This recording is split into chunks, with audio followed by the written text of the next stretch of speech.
projeto de abuso de autoridade foi aprovado no Senado e agora deve ser apreciado na Câmara dos Deputados. Apesar de ter sido modificado, o texto ainda traz polêmicas, como a possibilidade de punição para quem decretar prisões preventivas consideradas irregulares. Além dessa proposta, o Congresso Nacional também discute o fim do foro privilegiado, aprovado em primeiro turno pelo Senado. Sobre este assunto, nós vamos conversar com o presidente da Associação dos Juízes Federais do Rio Grande do Sul, Gerson Godinho da Costa, e o cientista político Benedito Tadeu César. Boa noite, sejam bem-vindos. Boa noite, mesmo. Bom, doutor, eu vou começar com o senhor. O tema abuso de autoridade.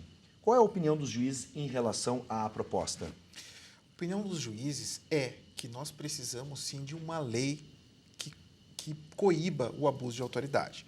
Porque a lei que nós temos em vigência hoje é uma ainda da década de 60, do período de exceção da ditadura civil-militar. Precisamos, sim, porque nós convivemos diariamente com abusos praticados por agentes públicos. O que nós não podemos conceber é uma lei como o projeto que foi aprovado pelo Senado Federal, que puna os juízes pelo teor das suas decisões, especificamente no que diz respeito à decretação de prisões. Um exemplo, ontem ou anteontem, o Supremo Tribunal Federal revogou as prisões preventivas decretadas na Operação Lava Jato pelo colega Sérgio Moro.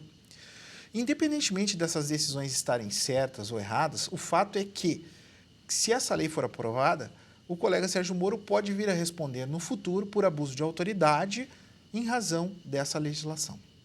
Bom, eu quero lembrar, a gente está com uma notícia, isso é uma notícia, né, hoje no mundo internetico e midiático, como a gente diz. Geralmente a gente usa o WhatsApp, você aí de casa, o WhatsApp, para participar das nossas conversas, do nosso debate.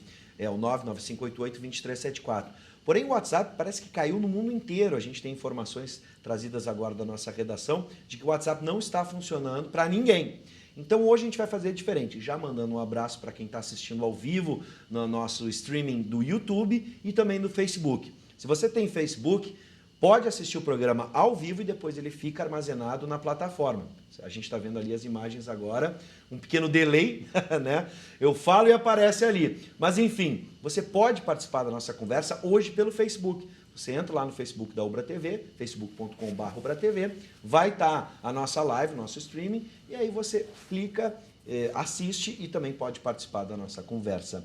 Bom, eu vou seguindo, né, nessa análise inicial. Um dos artigos prevê punições para a decretação de uma prisão preventiva em manifesta desconformidade com as hipóteses previstas na lei.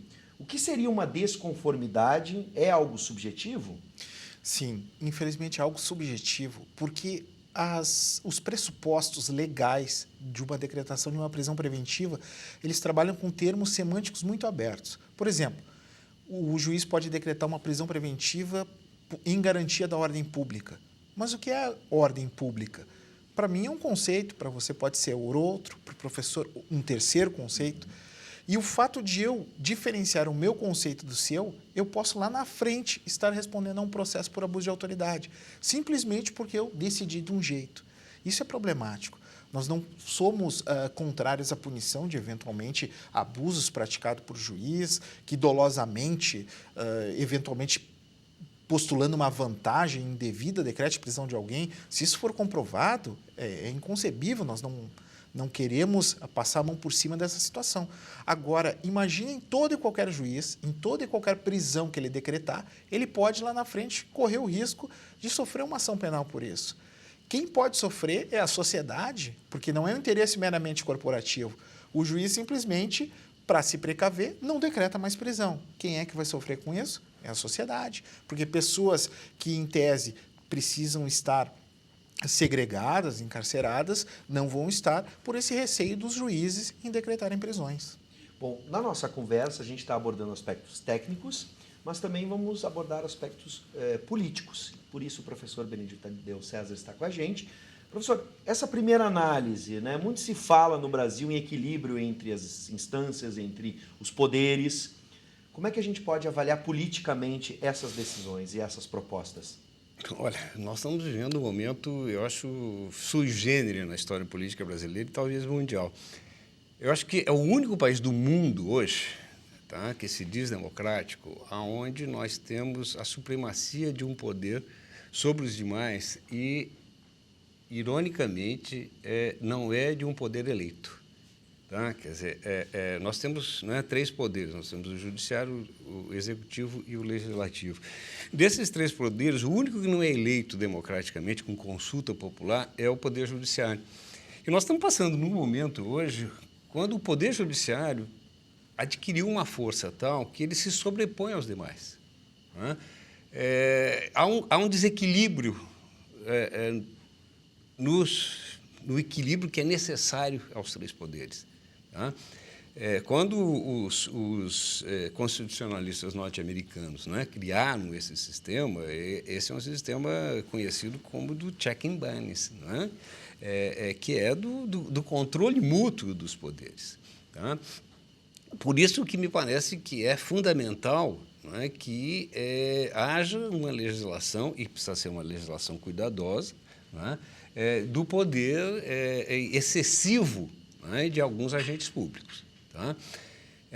Um poder que é excessivo em todas as instâncias. Certo? Quer dizer, se a gente pegar, no caso especificamente do judiciário, né, nós temos uma polícia judiciária, por exemplo, né, que precisa ser controlada.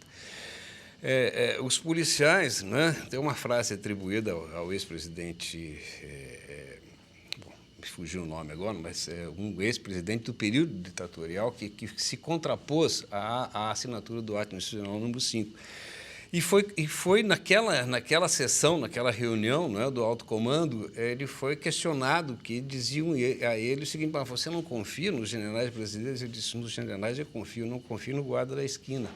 Porque quando você tem um poder, né, exacerbado, tá? Quer dizer, aqueles que têm pouco poder também se julgam os detentores de altíssimo poder. Nós estamos atravessando hoje, no momento, hoje eu estive numa sessão na Comissão de Direitos Humanos, na Assembleia Legislativa, onde o porteiro de uma escola, que, aliás, onde meu filho estudou, em Porto Alegre, foi espancado, tanto pela PM, quanto humilhado pela Polícia Civil, quando foi tentou registrar a ocorrência. Ele foi assaltado no ônibus, ele tentou registrar uma ocorrência de roubo, ele é negro, tá? E aí ele foi espancado, algemado, xingado de macaco e por aí. E todas as delegacias, daí já da Polícia Civil, que ele foi registrar a ocorrência, não aceitaram registrar. A esposa dele foi também humilhada, espancada, e procurou a delegacia da mulher, não receberam a denúncia dela. Tá? E, em outras instâncias, né, vamos nos fixar no caso dos juízes e dos promotores. É muito preocupante, tá? Quer dizer, vejam como é que se decretam prisões temporárias hoje, né, que seriam prisões para investigação. Nós temos pessoas hoje no Brasil presas. Bom, primeiro nós temos assim, 40% dos presos hoje no Brasil, cerca de 40% são presos provisórios, tá? Não foram julgados. Isso me parece extremamente excessivo. Isso é um problema não só, não é, de quem decreta a prisão, mas é de todo o sistema, não é, inclusive do sistema carcerário. Agora, fora disso, vamos pegar a Operação Lava Jato. Né? Nós temos pessoas ali presas há mais de 2 anos, certo? Sem culpa formada, não é, que fizeram depoimentos numa direção e que, tudo indica, foram constrangidos para fazer depoimentos agora noutra direção. Que foram desmascarados nos seus depoimentos, inclusive nesses segundos agora. Não, eu me equivoquei, deram nome, endereço, data, e quando foram desmascarados, não, me equivoquei. Vazaram os depoimentos antes, o conteúdo dos depoimentos, antes deles serem prestados. Isso nos leva a acreditar que esses depoimentos foram combinados, anteriormente, certo? Quer dizer, constrangidos por setores do Ministério Público, pelo menos. Isso precisa ser investigado. Quer dizer, não se retirar o poder e a autoridade do juiz, ou do promotor, das investigações, mas, em casos de abuso, isso precisa haver um colegiado, tem que haver uma corregedoria, tem que haver uma instância, no Legislativo para punir, né, excessos. Eu quero pegar isso tem que ser da investigado. Operação Lava Jato, especificamente, que o professor levantou, e agora também abrir espaço para o Dr. Gerson também comentar sobre aspectos políticos, como ele pode interpretar, ou enfim, como representante aqui, né, da classe, enxerga, por exemplo, tá, no artigo que pune a condução coercitiva quando a pessoa é obrigada a depor, se for manifestamente descabida ou sem prévia intimação de comparecimento ao juiz. Isso pode ser um freio na Lava Jato, na interpretação do senhor ou enfim, da classe? Não sei se representaria exatamente um freio na Lava Jato, mas aproveitando a fala do professor, no momento em que o senhor disse que houve esse desequilíbrio, e concordo plenamente com o senhor, mas me parece que ele decorre menos da atividade do Poder Judiciário e mais da inércia e leniência do Poder Legislativo. E a gente pode utilizar esse exemplo da condução coercitiva. A condução coercitiva ela é prevista no Código de Processo Penal de 1941, ou seja, a época do Estado Novo, com algumas alterações pontuais. Eu não ouvi senadores preocupados com a lei de abuso de autoridade em fazer um novo Código de Processo Penal compatível com a Constituição Federal e com o Estado Democrático de Direito. Eu não vi esse tipo de preocupação. A condução coercitiva é prevista nesse código para testemunhas. O que os juízes interpretam? Que, ora, se eu posso decretar prisão preventiva, que é o mais grave, eu posso determinar a condução coercitiva de um suspeito, de um réu. Então, se faz essa interpretação, que não é uma interpretação que todos adotam. Alguns entendem em sentido contrário. Mas por que o código não é alterado para dizer o seguinte? A condução coercitiva é cabível no caso A, B ou C. Pronto, resolve o problema. O juiz que violar essa condução coercitiva, ele pode daí ser punido. Tá? Mas determinar a proibição pura e simplesmente sem se saber exatamente o que é condução coercitiva, como ela foi disciplinada, é que é o complicado. Podemos voltar à questão da prisão. O professor falou muito bem. Tem prisões preventivas que duram aí 2 anos. Há pelo menos 3 projetos, professor, no Poder Legislativo, estabelecendo prazos para prisão preventiva. Por que não se aprova isso? Né? Há um projeto, por exemplo, que diz o seguinte: a prisão preventiva não pode durar mais de 90 dias e, se for necessário, o juiz, então, fundamentadamente, dá uma decisão prorrogando. Sim. Perfeito. Aí a sociedade tem um controle, os defensores, os advogados vão ter o controle. No momento, a gente não tem nenhum tipo de regulamentação sobre isso. Então, é exatamente a razão pela qual ontem o Supremo se manifestou. Nós precisamos coibir as prisões preventivas com prazo excessivo. Mas essa era uma tarefa do legislador. Né? E aí, o que acontece? O Supremo tem que ir lá e se manifestar, como aconteceu com a lei da ficha limpa, como estava acontecendo com a questão do foro privilegiado. O Senado se adiantou agora porque obteve sinais de que o Supremo decidiria a respeito da questão. Deixa professor, por favor, complemento, que eu quero ter tempo para entrar na questão do foro privilegiado. Eu queria fazer uma pergunta. De leigo, não? Uma pergunta de leigo.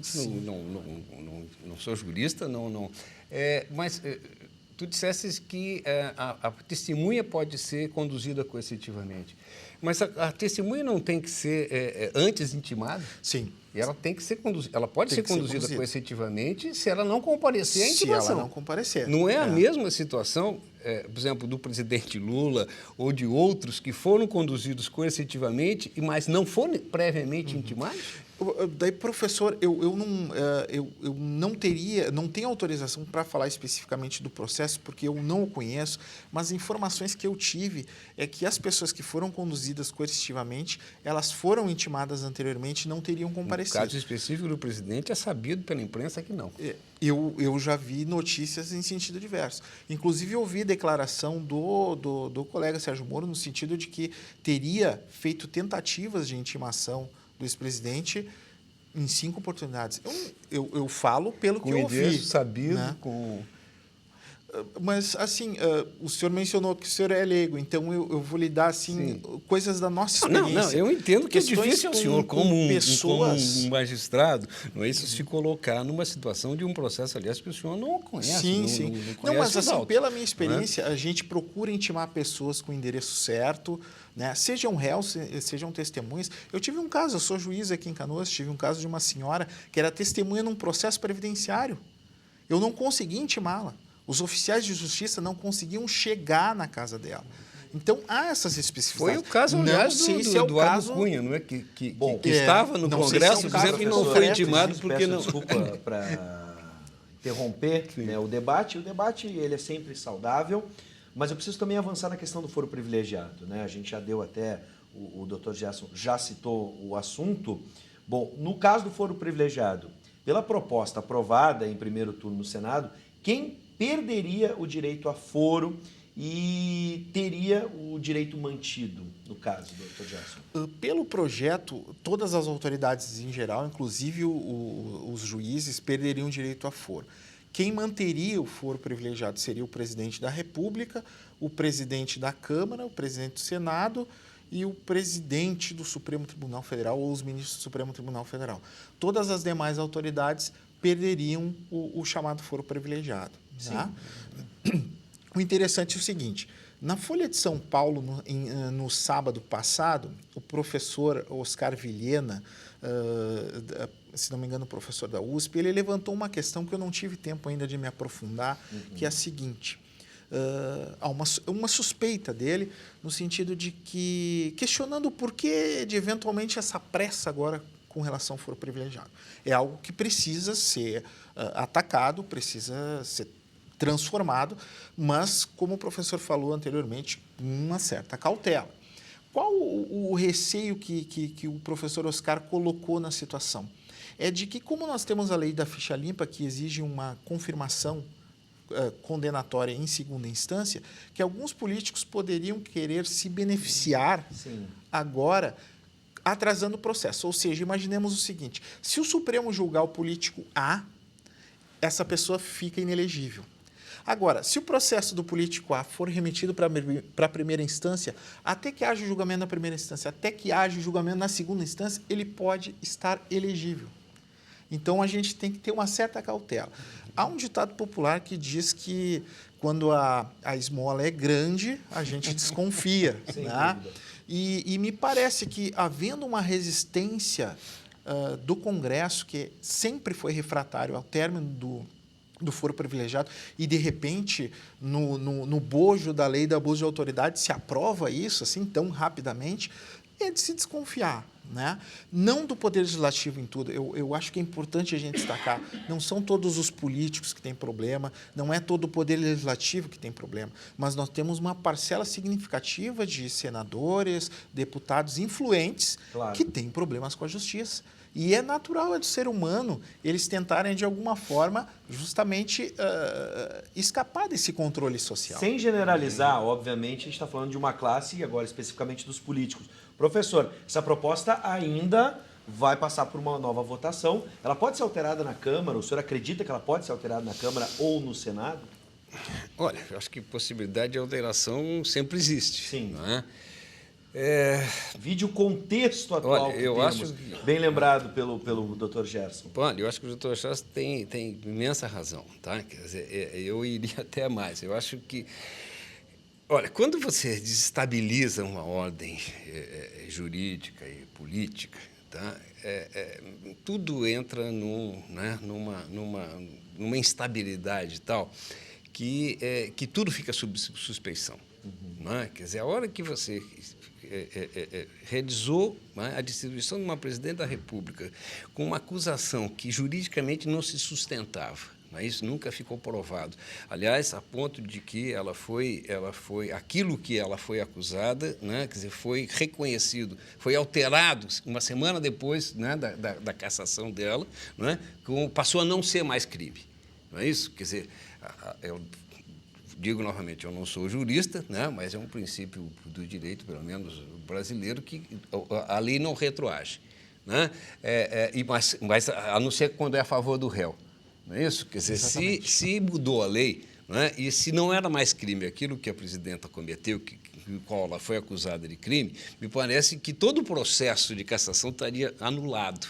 Não é? Se ela foi cassada por um crime que deixou de ser crime, ela deveria ser reempossada. Tá? Mas por que foi possível isso? Não é? Porque se constituiu uma maioria parlamentar, né, na Câmara e no Senado, que me parece que que chegou ao poder, né, por uma via transversa exatamente para desmontar a institucionalidade político-jurídica brasileira. Né? Quer dizer, está sendo desmontado, né, quer dizer, um Estado de direito, um Estado social, uma legislação, uma Constituição Federal, né, isso que foi fruto de séculos de acúmulo. Né? Quer dizer, tudo aquilo que a gente avançou, olha, né, o juiz acaba de se referir aqui à legislação de 41, né, do Código Civil. A CLT é de 43. Tá? Quer dizer, mas é o momento que você começa a ter uma consolidação efetiva das leis sociais no Brasil. Sim. Tá? Quer dizer, então você tem pelo menos o quê? 60, 70 anos aí de acúmulo que está sendo destruído. Professor, me permita, porque a gente está chegando no minuto final do programa. Eu vou resumir, eu não sei se vocês vão concordar, mas hoje, vendo o Senado e a Câmara e as decisões que se tomam, a gente fica pensando, na verdade, fica relembrando o quanto são contraditórias as posições dos nossos políticos em determinados momentos, especialmente no legislativo. O Dr. Gerson lembrou muito bem. Então, realmente fica difícil de se imaginar, né, a hora que o bicho pega e a hora que o bicho come. Uhum. O que eu entendo, pelo menos, é que sempre, no caso, o legislativo protege, como uma classe, como eu disse, a sua... né, o seu regimento, a sua forma de operar, o modus operandi. Então, fica difícil da gente imaginar as combinações que vão acontecer dentro dessa perspectiva. Enfim, posso encerrar assim, dessa forma? Vamos encerrar assim hoje, né? Sempre agradecendo a presença do Dr. Gerson, que nos atende, e também do professor Benedito. Sejam sempre bem-vindos. Espero encontrá-los em outra oportunidade. Muito obrigado.